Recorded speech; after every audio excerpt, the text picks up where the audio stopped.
Você já ouviu falar que no sertão nordestino, entre a seca e a injustiça, nasceu um homem que virou lenda? Lampião não foi só mais um cangaceiro.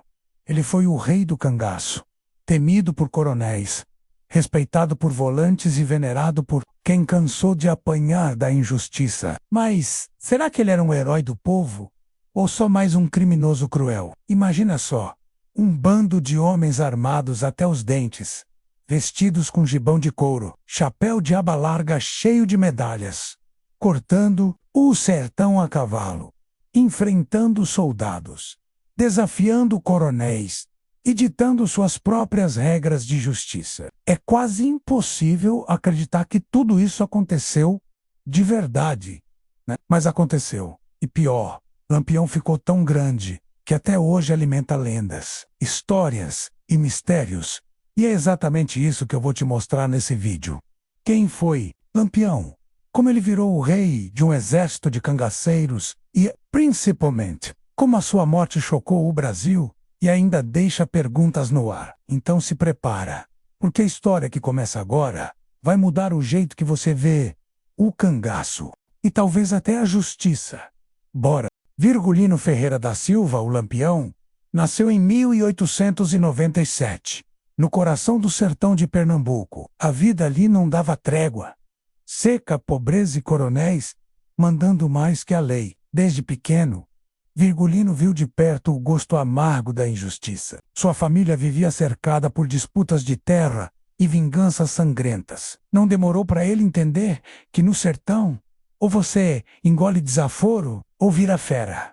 A gota d'água veio quando seu pai foi morto pelas volantes, grupos de soldados, criados para caçar cangaceiros e controlar o povo do mato. Revoltado, Lampião jurou vingança. E vingança para ele não era só dar o troco, era virar o jogo. Armado, formou seu bando e começou a percorrer o sertão, levando medo para os poderosos e esperança para os injustiçados. Daí nasceu o mito.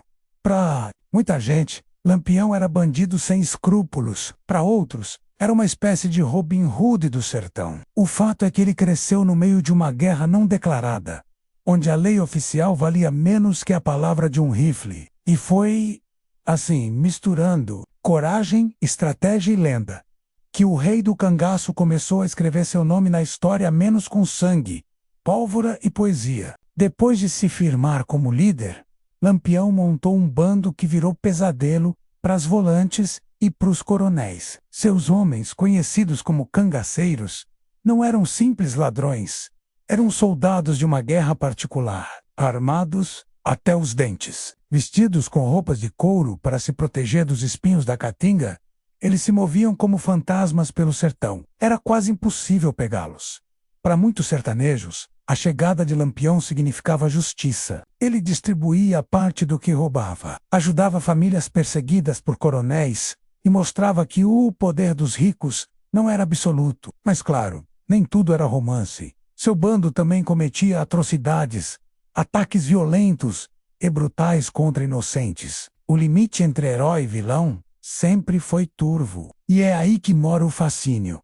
As volantes, tropas oficiais para conter o cangaço, gastavam fortunas e mobilizavam homens por todo o Nordeste. Mas Lampião parecia sempre um passo à frente. Sabia onde atacar, quando sumir e quem corromper para garantir informação fresca. Essa mistura de coragem, brutalidade e astúcia fez dele um símbolo. Até hoje, estudiosos se perguntam: era justiça pelas próprias mãos ou puro terror? O reinado de Lampião parecia interminável, mas toda lenda tem seu ponto final, e o dele foi tão brutal quanto sua vida. Em 1938, depois de anos fugindo das volantes, Lampião, Maria Bonita e parte do bando foram pegos de surpresa em Angico. Foi uma emboscada traiçoeira.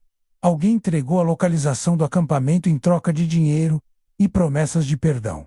No meio da noite, os tiros começaram a zunir no mato fechado. Lampião e seus homens tentaram reagir, mas estavam cercados. Em poucos minutos, tudo acabou. O rei do cangaço tombou do jeito que viveu, com a arma na mão. E para provar que a justiça dos coronéis era implacável, os soldados cortaram as cabeças de Lampião, Maria Bonita e outros cangaceiros. Levando-as de cidade em cidade como troféus, as cabeças ficaram expostas em feiras e museus, por décadas, alimentando o mito. Para alguns, aquilo foi a vitória da lei sobre o crime. Para outros, uma demonstração cruel de um Estado tão violento quanto os cangaceiros. O certo é que, mesmo morto, Lampião virou eternidade.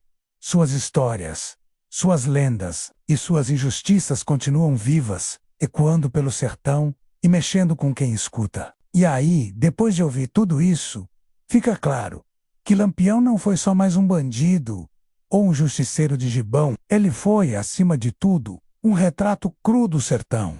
Injustiça, seca, coragem e resistência, misturados numa única figura. O rei do cangaço virou lenda, porque, gostem ou não, ele enfrentou um sistema que esmagava quem ousasse levantar a cabeça. Agora me diz, Lampião para você foi herói, vilão ou os dois? Deixa aqui nos comentários. Quero saber qual lado da história você escolhe. E mais, compartilhe essa história com alguém que também adora lendas, cangaço e as reviravoltas que só o Brasil profundo tem para contar. Se curtiu, já deixa o like, se inscreve no canal e ativa o sininho. Assim, você não perde nenhum vídeo novo sobre o mundo do cangaço, justiça, injustiça e outras lendas que ainda ecoam por aí. Até a próxima!